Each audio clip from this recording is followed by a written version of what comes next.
Several U.S. ambassadors actively shed their stock holdings as President Donald Trump tried to downplay the coronavirus outbreak in its early stages.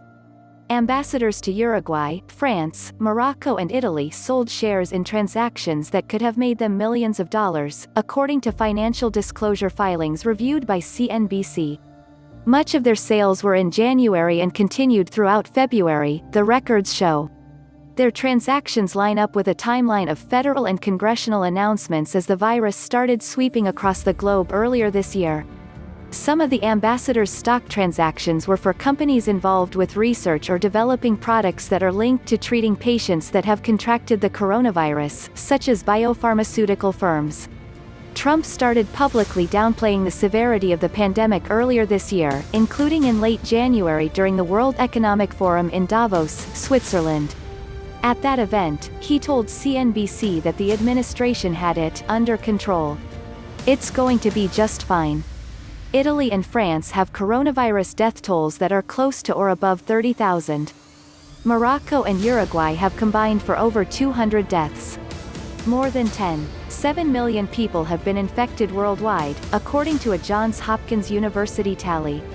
As the White House scrambled to respond to the spread of the virus, ambassadors Lewis Eisenberg, McCourt, David Fischer and Kenneth George were seeing large gains from stock transactions, their filings show.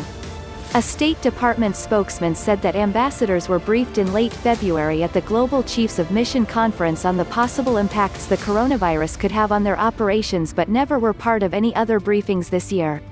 The spokesman also said the stock sales and purchases were often based on guidance from financial advisors.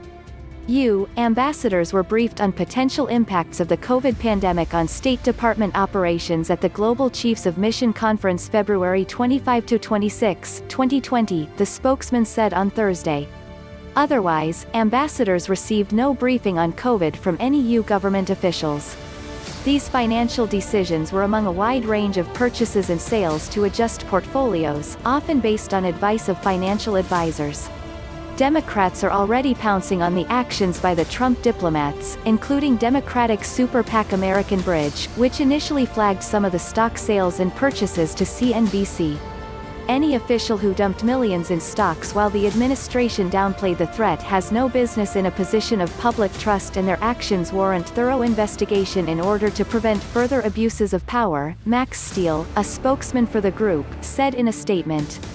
Their sales came as many investors were getting pummeled in the stock market.